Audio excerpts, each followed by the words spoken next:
Anda menyaksikan Headline News pukul 10 waktu Indonesia Barat, saya Eva Wondo. Pemirsa, Musyawarah Nasional atau Munas 10 Partai Golkar memasuki hari ketiga. Airlangga Hartarto terpilih menjadi Ketua Umum Partai Golkar periode 2019-2024 secara aklamasi.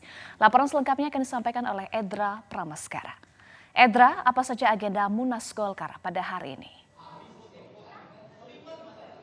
Iya Eva, ada sejumlah agenda penting yang dibahas dalam Musyawarah Nasional atau Munas Partai Golkar ke-10 pada hari ini. Di antaranya adalah mendengarkan pandangan umum dari mayoritas pemilik suara terkait dengan terpilihnya Airlangga Hartarto sebagai Ketua Umum Partai Golkar periode 2019-2024 secara aklamasi.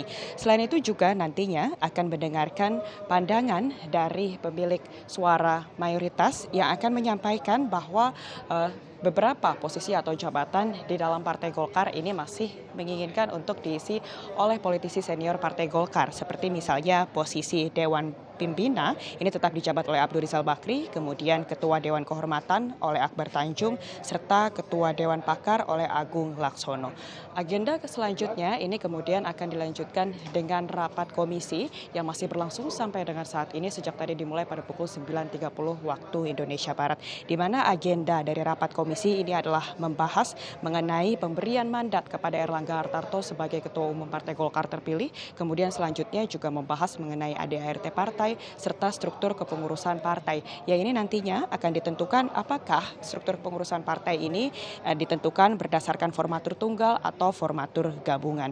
Selain itu juga agenda lainnya yang akan dibahas dalam Munas pada hari ini, yakni adalah untuk konsolidasi serta juga membahas strategi dari partai untuk mengupayakan adanya soliditas partai, mulai dari tingkat pusat sampai dengan tingkat daerah. Eva. Iya, Edra.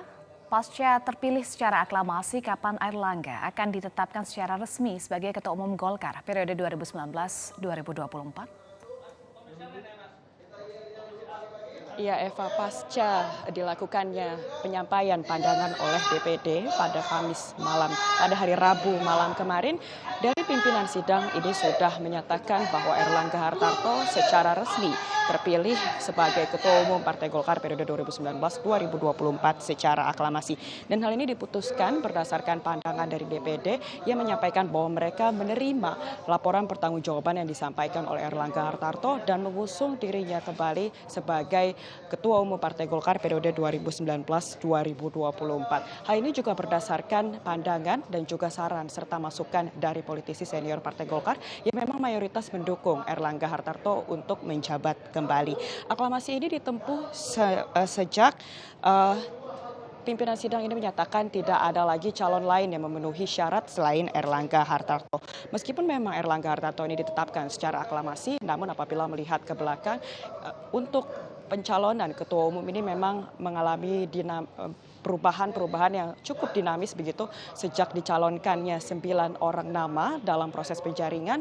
Ini hanya dinyatakan ada 5 nama yang memenuhi syarat dan kemudian 3 diantaranya mengundurkan diri begitu, termasuk Bambang Susatyo yang memang diketahui merupakan calon kuat atau digadang-gadang memiliki suara mayoritas Partai Golkar, sehingga hanya menyisakan 2 nama, Airlangga Hartarto serta Ridwan Hisyam, yang kemudian ini mengerucut kepada 1 nama, Airlangga Hartarto, yang kemudian dipilih secara aklamasi oleh seluruh DPD dari Partai Golkar ini. Selain itu juga dalam Munas pada hari ini, DPD Partai Golkar juga akan memberikan pertimbangan ini terkait dengan posisi kehormatan ini akan diberikan kepada kedua tokoh senior Partai Golkar, yakni mantan Wakil Presiden Yusuf Kala serta juga Menko Maritim Luhut Binsar Panjaitan.